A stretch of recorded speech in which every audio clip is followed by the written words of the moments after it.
Students, कैसे हैं आप। मैं राहुल शर्मा आपको केमिस्ट्री में फिजिकल केमिस्ट्री का टॉपिक केमिकल काइनेटिक्स करा रहा हूं। और केमिकल काइनेटिक्स में लास्ट लेक्चर में हमने rate of reaction, basically rate of disappearance और रेट ऑफ अपीयरेंस को देखा था। ठीक है, आज हम रेट ऑफ रिएक्शन को अफेक्ट करने वाले फैक्टर्स के बारे में स्टडी करेंगे। ठीक है, so now I am going to start the factors affecting the rate of reaction. So मैंने यहाँ पर कुछ फैक्टर्स लिखे हैं जो कि रेट ऑफ रिएक्शन को अफेक्ट करते हैं। First one is nature of reactant, second one is temperature, third one is catalyst, fourth is surface area and fifth and the most important is concentration. So मैं एक एक करके इनको आपको discuss करा रहा हूं। And the first is known as nature of reactant. So देखो, नेचर ऑफ रिएक्टेंट पे कैसे कोई रेट ऑफ रिएक्शन जो है वो डिपेंड करती है। सपोज कीजिए आपके पास कंपाउंड है NO और उसने रिएक्ट किया ऑक्सीजन से and after combination it is forming NO2। ठीक है, 2 मोल इसके रिएक्ट करेंगे। अगेन एक और कंपाउंड है कार्बन मोनोऑक्साइड, ये भी ऑक्सीजन से कंबाइन कर रही है और बना रही है CO2। आप देखोगे कि जो फर्स्ट रिएक्शन है इट इज वेरी फास्ट और जो सेकेंड रिएक्शन है it is a slow reaction. क्यों? इसका रीजन ये है क्योंकि जो नाइट्रोजन का जो ऑक्साइड है NO, इसमें जो नाइट्रोजन ऑक्सीजन का जो बॉन्ड होता है it is a weak bond. पर CO कार्बन मोनोऑक्साइड में कार्बन ऑक्सीजन का जो बॉन्ड है it is a strong bond. Strong bond होने की वजह से इसमें बॉन्ड डिसोसिएशन एनर्जी ज्यादा आएगी और ज्यादा एनर्जी लगानी पड़ेगी, इसलिए ये रिएक्शन क्या हो गई, स्लो हो गई। And that's why the rate of reaction of this process is slow. लेकिन जो ऊपर वाली रिएक्शन है उसमें नाइट्रोजन ऑक्सीजन का बॉन्ड इतना स्ट्रॉन्ग नहीं है, जो बॉन्ड डिसोसिएशन एनर्जी आएगी NO के केस में it will be very low, तो जल्दी से बॉन्ड टूटेगा और रिएक्शन फास्ट हो जाएगी। सो बेसिकली जो रेट ऑफ रिएक्शन है वो 2 चीजों पे डिपेंड कर रहा है। आपके पास कितना अमाउंट में जल्दी बॉन्ड ब्रेक होता है और कितनी जल्दी प्रोडक्ट में बॉन्ड बनता है। So bond breaking and bond formation are the 2 factors of the reactant which determines the rate of reaction। ठीक है, bond dissociation and bond formation. और आपको पता है हर एक रिएक्टेंट के लिए बॉन्ड डिसोसिएशन एनर्जी और बॉन्ड जो जुड़ेगा उसकी एनर्जी अलग अलग होती है, इसलिए नेचर ऑफ रिएक्टेंट पे जो रेट ऑफ रिएक्शन है वो डिपेंड करता है। सेकंड देखो, सेकंड इज द टेम्परेचर। ये एक इंपॉर्टेंट फैक्टर है टेम्परेचर। टेम्परेचर को हम कैसे एक्सप्लेन कर सकते हैं वो देखो। आपको पता है कि टेम्परेचर को इंक्रीज करने से जो रिएक्टेंट पार्टिकल्स होते हैं उनकी काइनेटिक एनर्जी बेसिकली क्या होती है, बढ़ जाती है, इंक्रीज हो जाती है। तो मैं आपको एक ग्राफ बनाता हूं। देखिए ये ग्राफ है ऐसे, और इस ग्राफ में आपके पास 2 एक्सिस है। One is known as X axis and second one is known as Y axis. एक आपके पास एक्स एक्सिस है ये and second one is Y. ये जो एक्स एक्सिस है ये आपको रिप्रेजेंट करा रही है कि टाइम के साथ क्या हो रहा है। ठीक है, दिस इज योर टाइम। और जो आपके पास वाई एक्सिस है इससे आपको पता चल रहा है energy. This is representing energy. और सपोज कीजिए कि आपके पास जो रिएक्टेंट है उसकी एनर्जी यहां पर है, दिस इज योर रिएक्टेंट। ठीक है, सो जो ही रिएक्टेंट प्रोडक्ट में जब भी किसी रिएक्शन में कन्वर्ट होता है सो उसको एक एनर्जी बैरियर से क्रॉस आउट कराना पड़ता है। This is your product. ये जो है ये प्रोडक्ट की एनर्जी है और यहां पर ये पॉइंट है ये रिएक्टेंट की एनर्जी है। और अगर कोई रिएक्टेंट प्रोडक्ट में कन्वर्ट होना चाहता है तो वो इस एनर्जी बैरियर से उसको क्रॉस होकर के जाना पड़ेगा। ठीक है, और ये जो एनर्जी डिफरेंस है हाईएस्ट पीक पे और रिएक्टेंट की एनर्जी का, this is known as activation. This is known as activation energy. इसको एक्टिवेशन एनर्जी बोलते हैं। इसका मतलब किसी भी रिएक्टेंट को प्रोडक्ट में कन्वर्ट होने के लिए minimum amount of energy which is known as activation energy ये तो चाहिए ही चाहिए। टेम्परेचर का क्या रोल है देखो, जब मैं टेम्परेचर को इंक्रीज करूंगा सो उस केस में टेम्परेचर बढ़ने के साथ साथ जो रिएक्टेंट पार्टिकल्स हैं उनकी काइनेटिक एनर्जी बढ़ जाती है। काइनेटिक एनर्जी बढ़ जाएगी तो जो रिएक्टेंट अब यहां है वो यहां पर आ जाएगा। सपोज कीजिए यहां आ गया। ठीक है, अब रिएक्टेंट को प्रोडक्ट में कन्वर्ट करने के लिए कम एनर्जी बैरियर चाहिएगा। तो देखो यहां पर ये एनर्जी बैरियर चाहिएगा, ओनली दिस वन, यहां तक, जो कि कम हो गया, एक्टिवेशन एनर्जी कम हो गई। तो टेम्परेचर बढ़ाने से रिएक्टेंट की एनर्जी बढ़ जाती है, काइनेटिक एनर्जी। जिससे ये एनर्जी बैरियर है ये थोड़ा छोटा हो जाता है और रिएक्टेंट जल्दी से प्रोडक्ट में कन्वर्ट हो जाएगा और रेट ऑफ रिएक्शन क्या हो जाएगी, फास्ट हो जाएगी। नेक्स्ट फैक्टर देखो, कैटलिस्ट। कैटलिस्ट क्या होते हैं? Catalyst are the basically chemical substances which decreases the activation energy. ये जो डिफरेंस है एनर्जी का, जिसको मैंने एक्टिवेशन एनर्जी बोला है, कैटलिस्ट इसको कम कर देता है। देखो कैसे कम करेगा, मैं आपको बना के दिखाता हूं। ये पहले आपके पास रिएक्टेंट का एक्टिवेशन एनर्जी था, ठीक है। जो ही मैं इसमें कैटलिस्ट डालूंगा तो एक्टिवेशन एनर्जी ये हो जाएगी, this one, this is with catalyst. तो देखो अब जो एनर्जी है वो कम हो गई, एक्टिवेशन एनर्जी कम चाहिए, तो कैटलिस्ट डालने से एक्टिवेशन एनर्जी कम हो जाती है। उससे क्या होगा, रिएक्टेंट जो है उसको कम अमाउंट ऑफ एनर्जी चाहिएगी प्रोडक्ट में कन्वर्ट करने के लिए, और वो जल्दी से प्रोडक्ट में कन्वर्ट हो जाएगा क्योंकि एनर्जी बैरियर छोटा हो गया है। So catalyst are the chemical substance which basically decreases the activation energy and increases the speed of reaction without taking part in it। ये आपको याद रखना है। Next is surface area. Surface area को आप इस तरह से समझ सकते हो, सरफेस केमिस्ट्री में भी मैंने आपको करवाया था। सरफेस एरिया, अगर आपके पास कोई बड़ा रिएक्टेंट पार्टिकल है, बड़े साइज का है, तो आप उसको पाउडर फॉर्म में कन्वर्ट कर लो, छोटे छोटे पार्टिकल्स में कन्वर्ट कर लो। जब भी आप उसको पाउडर फॉर्म में कन्वर्ट करोगे तो रिएक्टेंट का सरफेस एरिया बढ़ जाएगा, और जब भी रिएक्टेंट का सरफेस एरिया बढ़ता है रेट ऑफ एडजॉर्प्शन बढ़ जाता है, और रेट ऑफ एडजॉर्प्शन बढ़ने से दो दो या तीन तीन रिएक्टेंट जो होंगे वो बिल्कुल क्लोज आ जाएंगे। क्लोज आने की वजह से रेट ऑफ रिएक्शन फास्ट हो जाएगी क्योंकि जल्दी रिएक्शन होने की प्रोबेबिलिटी बढ़ जाती है। ये आपको याद रखना है, ठीक है। And the most important factor concentration मैं आपको करा रहा हूं, ठीक है। मोस्ट इंपॉर्टेंट फैक्टर स्टार्ट करते हैं, that is known as concentration. Concentration कैसे अफेक्ट करता है? आपने 11th क्लास में लीचेट-लियर प्रिंसिपल पढ़ा था, और लीचेट-लियर प्रिंसिपल ये कहता है कि अगर हम रिएक्टेंट की कंसंट्रेशन बढ़ाएं तो रेट जो है वो फॉरवर्ड डायरेक्शन में मूव करेगा, रिएक्शन फॉरवर्ड डायरेक्शन में चली जाएगी। एक और भी तरीका है इसको रिप्रेजेंट करने का कंसंट्रेशन का, factor number 5 that is concentration मैं आपको करा रहा हूं। और इसको पढ़ने से आप पहले आपको एक लॉ पढ़ना पड़ेगा, that is known as law of mass action. यह आपने 11th क्लास में पढ़ा था। लॉ ऑफ मास एक्शन क्या कहता है? सपोज कीजिए आपके पास एक केमिकल रिएक्शन है, ठीक है। A times of A react with B of B and to form C of capital C and D of capital D, ठीक है। आपके पास रिएक्टेंट है A, इसके नंबर ऑफ मोल है स्मॉल a, आपके पास रिएक्टेंट है B, नंबर ऑफ मोल है small b, so these two are the reactants, ठीक है। सो लॉ ऑफ मास एक्शन क्या कहता है कि जो रेट ऑफ रिएक्शन होता है, rate of reaction, it is directly proportional to concentration of A to the power small a and concentration of B to the power small b। कहने का मतलब लॉ ऑफ मास एक्शन ये कहता है कि जो रेट ऑफ रिएक्शन है it basically depends upon the active masses of reactant. जो रिएक्टेंट है उनके एक्टिव मास पे डिपेंड करेगा। अगर A है और B है तो A और B के कंसंट्रेशन को आप मल्टीप्लाई कराओगे with power A and B, जो उसका आगे लिखा हुआ है उससे। This is known as rate of reaction. अब सपोज करो मैं इस प्रोपोर्शनल साइन को रिमूव कर रहा हूं तो एक कांस्टेंट आएगा, तो क्या आएगा, rate of reaction is equal to K, constant को मैंने के से लिख दिया, a to the power a and this is b to the power b। This equation is known as rate law, इसको रेट लॉ कहते हैं। जो law of mass action है it was discovered by the Goldberg, और उसने ये बताया कि जो रेट ऑफ रिएक्शन है it is directly proportional to the active masses of the reactant. पर लॉ ऑफ मास एक्शन क्या कहता है? लॉ ऑफ मास एक्शन आपसे ये कहता है कि जो रेट ऑफ रिएक्शन है it is equal to the multiple product of, multiple product है, दोनों की गुणा करने पे, मल्टीपल करने पे आया है, the multiple product of concentration of reactant with raise to power some mathematical coefficient.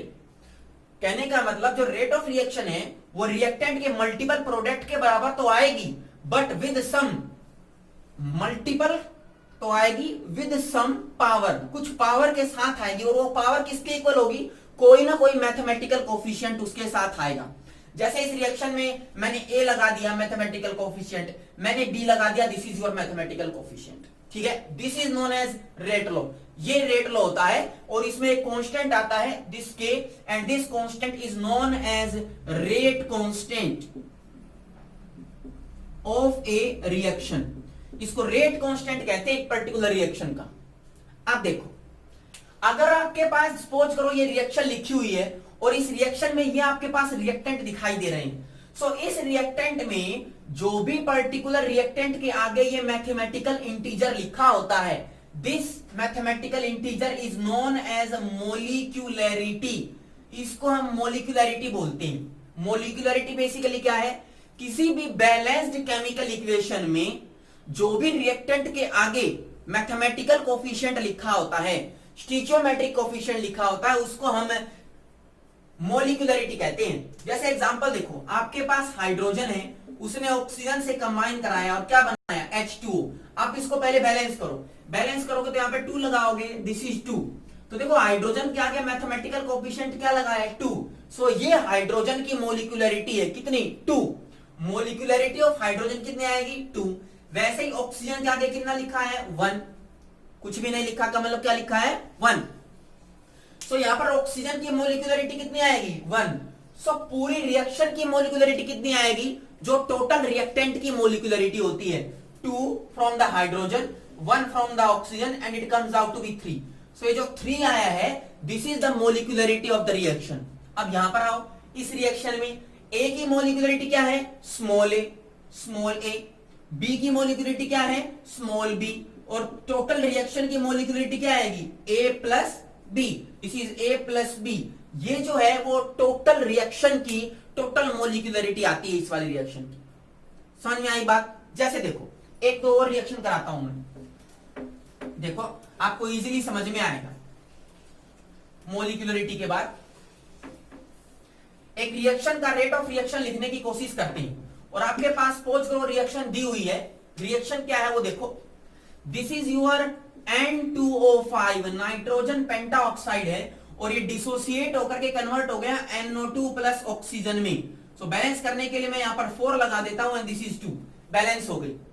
ठीक है, अगर मैं इसका रेट लिखना चाहूंगा, रेट ऑफ रिएक्शन, तो आपको पता है किसके इक्वल आएगा, K सम कांस्टेंट, रिएक्टेंट कौन है, N2O5, and raise to power something power आएगी। तो देखो इस रिएक्शन में यहां पर मोलिक्यूलरिटी क्या है, N2O5 के आगे क्या लिखा हुआ है, 2। So molecularity of reaction is equal to 2। पर इसकी पावर कितनी आएगी, मैंने पीछे वाले रिएक्शन में तो A की पावर A ही लगा दी थी, पर यहां पर NO2 की पावर 2 नहीं आएगी। देखो जब भी हम किसी केमिकल रिएक्शन को नोटबुक में पेपर पे लिखते हैं तो बैलेंस करके लिखते हैं। वो जो बैलेंसिंग के बाद आगे जो मैथमेटिकल कोफिशिएंट आएगा उसको हम कहते हैं मोलिक्यूलरिटी। लेकिन जब उसी केमिकल रिएक्शन को हम लेबोरेटरी में करते हैं, एक्सपेरिमेंट करा करके करते हैं, तब जो उसका रेट आता है वो रेट एक्चुअल रेट होता है। नोटबुक में बैलेंस करने के बाद जो रेट लिखा है वो एक्चुअल रेट नहीं होता। सो किसी भी केमिकल रिएक्शन का अगर हमें रेट डिटरमाइन कराना है, सो हम उस केमिकल रिएक्शन को एक्सपेरिमेंटली करके देखेंगे, और उस एक्सपेरिमेंट में ये देखेंगे कि रिएक्टेंट की पावर कितने पे रेट डिपेंड कर रहा है। जैसे देखो, मैंने जब इसको रिएक्शन को लेबोरेटरी में करवाने की कोशिश की, एक्सपेरिमेंट कराया, तो मेरे को ये पता चला कि जो रेट ऑफ रिएक्शन है वो N2O5 रिएक्टेंट की कंसंट्रेशन की पावर 1 पे डिपेंड कर रहा है, 2 पे डिपेंड नहीं कर रहा, 1 पे डिपेंड कर रहा है।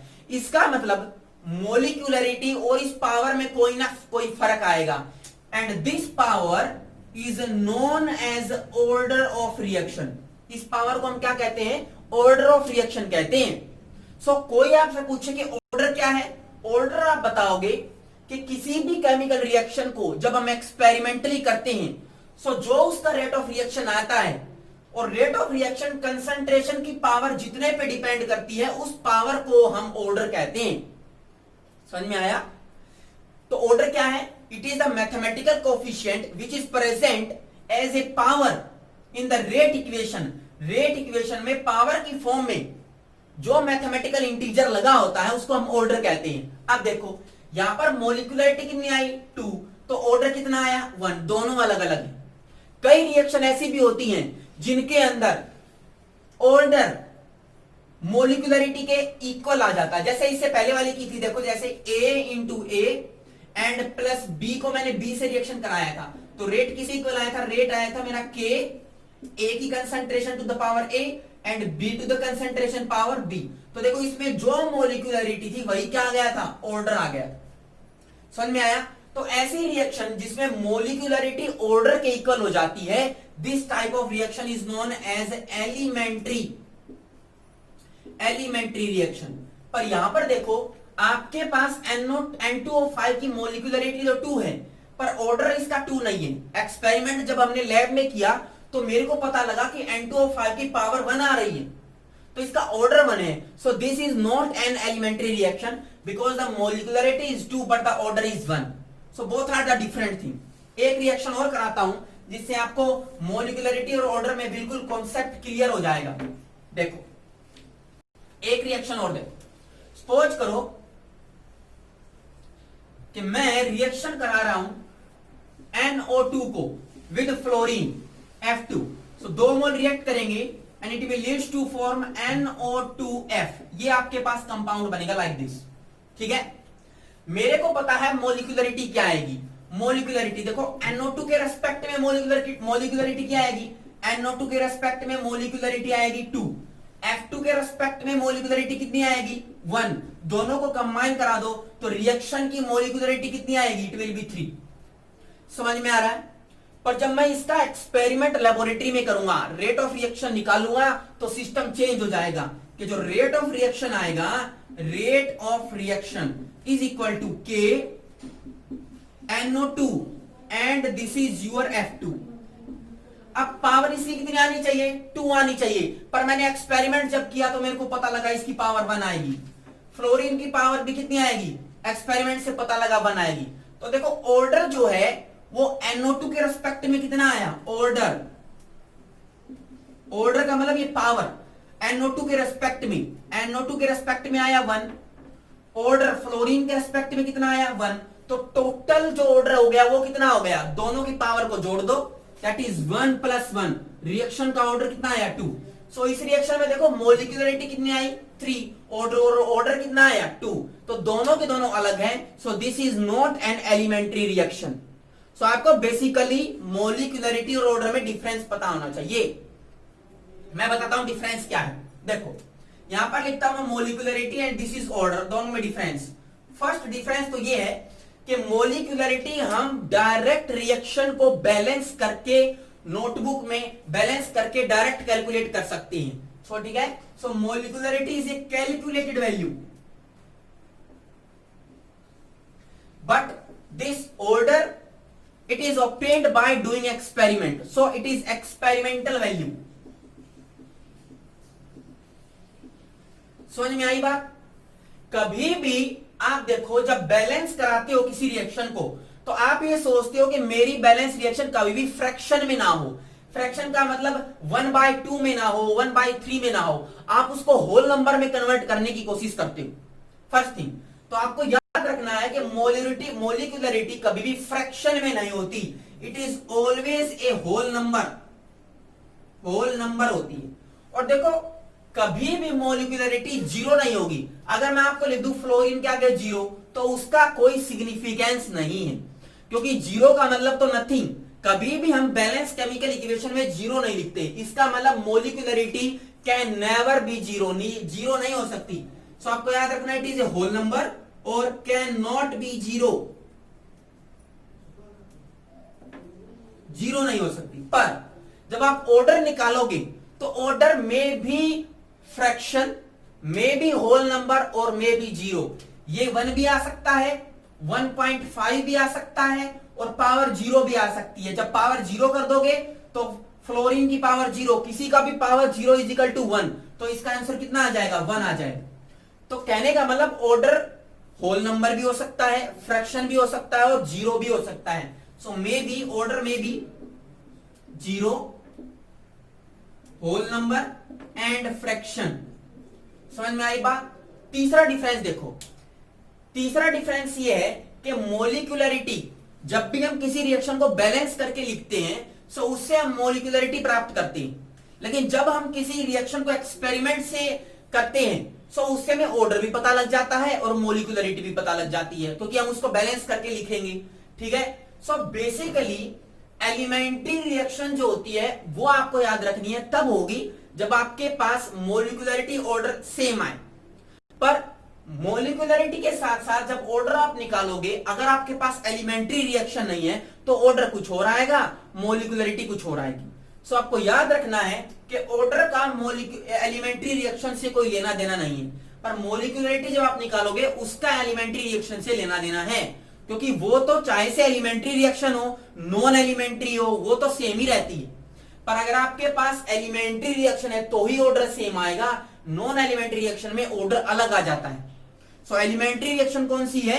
ऐसी रिएक्शन जिसमें मोलिकुलरिटी ऑर्डर क्या है? सेम, और नॉन एलिमेंट्री जिसमें दोनों क्या है? डिफरेंस। तो ये आपको बेसिकली डिफरेंस याद रखना है।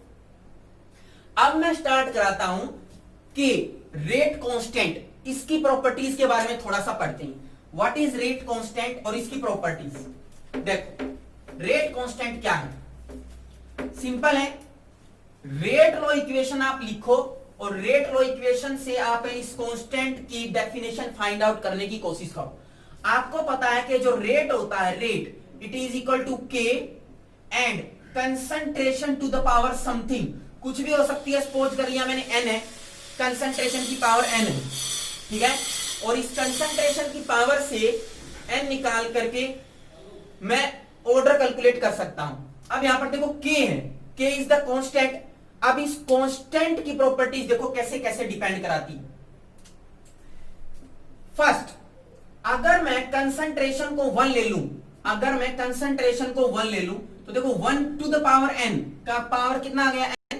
सो 1 की पावर n का मतलब कितना आएगा? 1। तो यहां पर क्या आएगा? k, and this is your rate. So rate is equal to k के इक्वल आएगा, ठीक है। इसका मतलब rate constant of a particular reaction is equal to rate of reaction. कब? When the concentration is taken as unity. अगर आप concentration को 1 ले लेते हो तो रेट ऑफ रिएक्शन किसके इक्वल आ जाएगा? रेट कांस्टेंट के इक्वल आ जाएगा, ठीक है ना। क्या बोलोगे रेट कांस्टेंट की definition? Rate constant is equal to rate of reaction when concentration is taken as unity 1। ये आपको याद रखनी। अब देखो क्या क्या इसकी प्रॉपर्टीज होती हैं रेट कांस्टेंट की, वो देखो। Properties of rate constant. ये जो के होता है it depends upon the nature of reaction. जैसे हेनरीज लॉ में आपने हेनरीज कांस्टेंट देखा था, उसकी कोई फिक्स वैल्यू नहीं होती, वो हर एक कंपोनेंट या हर एक रिएक्शन के लिए अलग अलग होता है। सो ये भी रेट कांस्टेंट जो के है is different for different reaction. अलग अलग रिएक्शन के लिए अलग अलग होता है। सेकंड पॉइंट, जो रेट कांस्टेंट के है इट इज टेम्परेचर डिपेंडेंट। के इज टेम्परेचर डिपेंडेंट, टेम्परेचर पे डिपेंड करता है। और आपको पता होना चाहिए कि अगर आप टेम्परेचर को इंक्रीज करते हो, if you increase the temperature, so k की वैल्यू भी क्या करेगी? इंक्रीज करेगी। क्योंकि आपको पता है कि जो रेट होता है इज इक्वल टू के एंड सम कंसंट्रेशन। अगर आप टेम्परेचर बढ़ाओगे तो रेट ऑफ रिएक्शन बढ़ेगा, और रेट ऑफ रिएक्शन बढ़ेगा तो के की वैल्यू भी क्या होगी? बढ़ेगी, इंक्रीज होगी। सिमिलरली के depends upon the temperature, temperature increase करने से के की वैल्यू बढ़ जाती है। और एक चीज मैं आपको बताऊं, अगर आप किसी रिएक्शन का टेम्परेचर 10 डिग्री बढ़ा देते हो so rate of reaction double हो जाता है। अगर आप किसी रिएक्शन का टेम्परेचर 10 डिग्री या 10 केल्विन बढ़ा देते हो तो रेट ऑफ रिएक्शन डबल हो जाता है, and it is known as Q10। इसको Q10 भी के नाम से भी जाना जाता है, ठीक है। थर्ड प्रॉपर्टी, ये जो रेट कांस्टेंट होता है के, बेसिकली इसकी अलग अलग यूनिट आती है, ठीक है। अगर आपके पास कंसंट्रेशन की पावर 0 है तो देखो सपोज करो मैं लिखता हूं रेट इज इक्वल टू के and this is your A to the concentration 0, तो ऑर्डर क्या आएगा? 0 आएगा, तो इसको बोलेंगे 0 ऑर्डर रिएक्शन। अगर आपके पास ए की पावर 1 आया तो ऑर्डर कितना आया? 1, इसको बोलेंगे फर्स्ट ऑर्डर रिएक्शन। अगर आपके पास ए की वैल्यू 2 आई, ए की पावर 2, तो उसको बोलेंगे सेकंड ऑर्डर रिएक्शन। सो ये जो K की जो यूनिट आएगी वो बेसिकली आपके पास इस पावर, इस ऑर्डर पे डिपेंड करती है कि रिएक्शन का ऑर्डर क्या है। ठीक है, चलो मैं आपको एक एक करके इसका ऑर्डर, इस जो K मैंने कराया है इसकी यूनिट कैलकुलेट करके बताता हूं। सिंपल प्रोसेस है, आपको जस्ट फॉर्मूला याद रखना है और बेसिकली हो जाएगा। K की यूनिट क्या आएगी, what is the unit of this rate constant K। तो आपको पता है, देखो क्या होता है, rate is equal to K some concentration to the power n। n की वैल्यू मतलब order, n is equal to order, n क्या है, ऑर्डर। n की वैल्यू 0 भी हो सकती है, n की वैल्यू 1 2 3 भी हो सकती है। अगर 0 है तो उसको बोलेंगे जीरो ऑर्डर रिएक्शन। सो कैसे इसकी K की यूनिट निकालते हैं वो देखो। आपको पता है रेट क्या होता है, rate is known as change in concentration, change in concentration per unit time. So concentration की यूनिट क्या आएगी, कंसंट्रेशन को मैं भी लिखता हूं सिर्फ concentration only upon T is the time, this is your time. और टाइम को हम किस में मेजर करेंगे, सेकंड में। तो मैं टाइम को हटा करके लिख देता हूं this is your second is equal to K and this is your concentration to the power n। मेरे को K की यूनिट निकालनी है, सो कंसंट्रेशन की पावर n को नीचे ले आओ तो क्या आएगा, this is your concentration upon concentration to the power n and this is your second. अगर मैं इस कंसंट्रेशन टर्म को नीचे लेके आता हूं नीचे, तो देखो क्या आएगा, this is 1 upon concentration to the power n again concentration to the power -1 and this is your second, ये आएगा। अब इसको सोल्व करो, 1 upon concentration to the power n concentration to the power -1, so आएगा concentration to the power n -1 into 1 upon क्या आएगा, second. ये एक फॉर्मूला है, आपको लर्न रखना है K की यूनिट निकालने का। कोई भी यूनिट हो K की आप इजीली निकाल सकते हो। अब देखो, अगर सपोज करो n की वैल्यू 0 है, n की वैल्यू 0, तो कौन सा ऑर्डर आएगा, जीरो ऑर्डर रिएक्शन। अब जहां पर भी n है वहां पर 0 रखो, यहां पर 0 रखो for zero order reaction. If n is equal to 0, तो यहां पर 0 रखो, तो 0 -1 क्या आएगा, concentration -1, so it is 1 upon concentration -1 1 upon second. ठीक है, कंसंट्रेशन को ऊपर ले जा सकता हूं, क्या बनेगा देखो, this is your concentration 1 upon second. Concentration की यूनिट आपको आनी चाहिए, क्या होती है, कंसंट्रेशन को हम मेजर करते हैं मोलेरिटी में, मोल पर लीटर। सो आएगा this is your mole upon litre, और नीचे क्या आएगा, सेकंड। तो यूनिट बन गई mole litre inverse second inverse. This is the unit of K for zero order reaction. आपको याद रखना है, सिंपल है। ठीक है, अब मैं आपको निकालता हूं फर्स्ट ऑर्डर के लिए।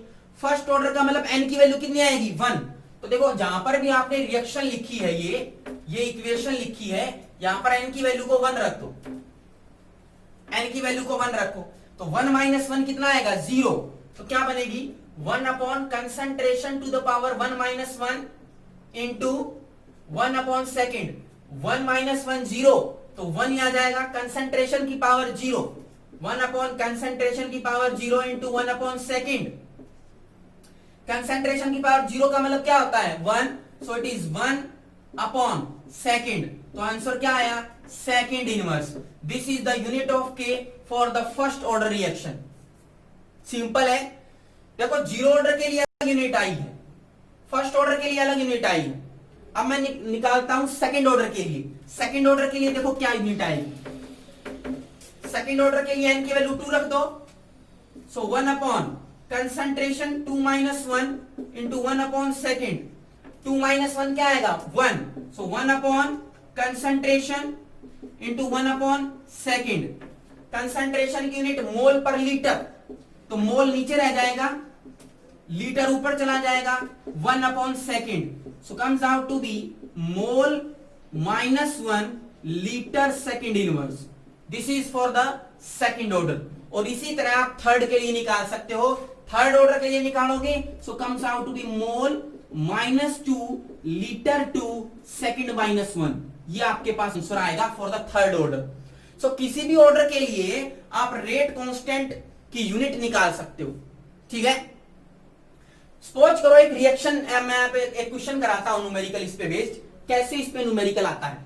जैसे आपको किसी क्वेश्चन में बोला गया if the rate of reaction is 2 into 10 raised to power 2, ठीक है, second inverse, find out the order of reaction. अब आपको पता होना चाहिए कि सेकेंड इनवर्स जो आया था के की यूनिट, ये के की यूनिट दी हुई है। If the rate of reaction, sorry rate of reaction नहीं, if the unit of, unit भी बोल सकते हो या डायरेक्ट वैसे ही बोल सकते हो जैसे मैंने पहले लिखा, if the rate of reaction. अब ये वैल्यू दी है सेकेंड इनवर्स लास्ट में। सेकेंड इनवर्स का मतलब देखो कौन सी यूनिट आई थी के की, सेकेंड इनवर्स किसके लिए आई थी, फर्स्ट ऑर्डर के लिए। और ऑर्डर पूछे तो इसका ऑर्डर क्या आएगा, 1, ऑर्डर क्या आएगा 1, so it is A first order reaction.